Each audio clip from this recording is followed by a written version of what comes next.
Ils trônent au centre de chaque galaxie.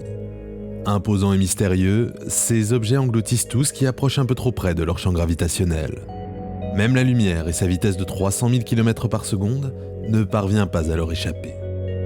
En 2020, l'étude des trous noirs et de leur interaction avec la matière est au centre des recherches en astrophysique et en physique théorique. L'année a été marquée par le prix Nobel de physique, attribué à des spécialistes de la discipline, et par des avancées majeures.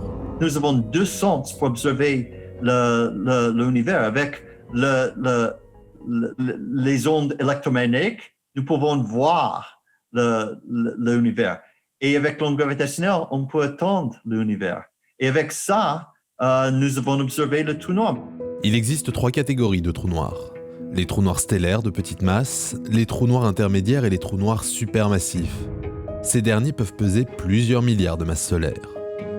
En septembre 2020, Nelson Christensen et les équipes du laboratoire Artemis à Nice, en collaboration avec plus d'1 millier d'auteurs, ont publié un article fascinant. Pour la première fois, ils ont pu observer la naissance d'un trou noir intermédiaire. Le système est comme une étoile binaire et il y a une orbite, les deux trous noirs entre les deux. Mais avec l'accélération de trous noirs, il y a création d'ondes gravitationnelles et il y a une énergie associée avec les ondes gravitationnelles.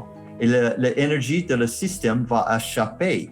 Le système va perdre l'énergie et les deux trous noirs en orbite vont approcher rapidement et finalement, il y a une fusion entre les deux. Le trou noir a été créé par les autres trous noirs qui ont fusionné ensemble.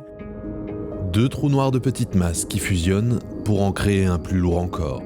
Durant ce processus, ils déforment l'espace-temps et émettent une onde, appelée onde gravitationnelle. Les équipes d'Artemis ont pu détecter ce phénomène grâce à Virgo et LIGO, des interféromètres et détecteurs ultra-sensibles situés en Italie et aux États-Unis. 2 bras, longs de plusieurs kilomètres équipés de lasers et de miroirs, capables de détecter des signaux extrêmement faibles venus de l'espace. C'est comme une cloche. On tape une cloche, il y a un type de son. Et avec la théorie de relativité générale, on peut avoir une description de tous les types de signaux. On peut être très sûr que le système est un trou noir parce qu'il n'y a pas d'autre chose vraiment qui peuvent créer un signal comme ça. Et c'est vraiment une association entre notre donnée et la théorie de relativité générale d'Einstein. Pourquoi observer des trous noirs plus massifs est-il aujourd'hui si important ? On l'a dit, il existe un trou noir supermassif au centre de chaque galaxie.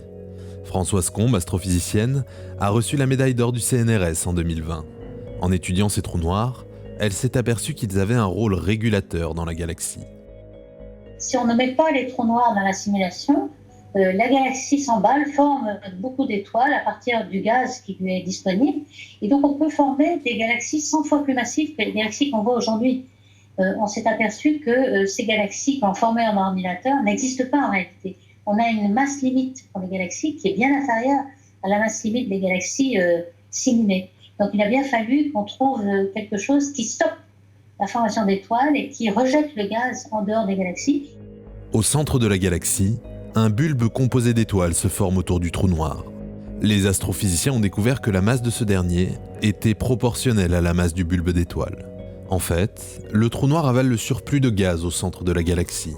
On pense qu'il y a des effets de régulation, que le trou noir, par son énergie énorme, va réguler la formation des étoiles dans une galaxie et donc va stopper la formation d'étoiles lorsque la galaxie s'emballe et forme beaucoup trop d'étoiles. Donc on va limiter la masse. C'est pourquoi on a ce rapport de masse entre trou noir et bulbe de galaxies.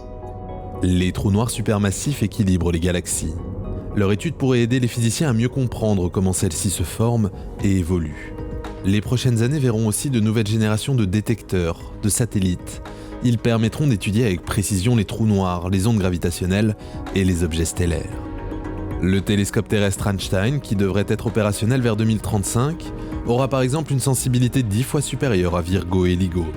De quoi plonger un peu plus profondément dans le mystère des trous noirs.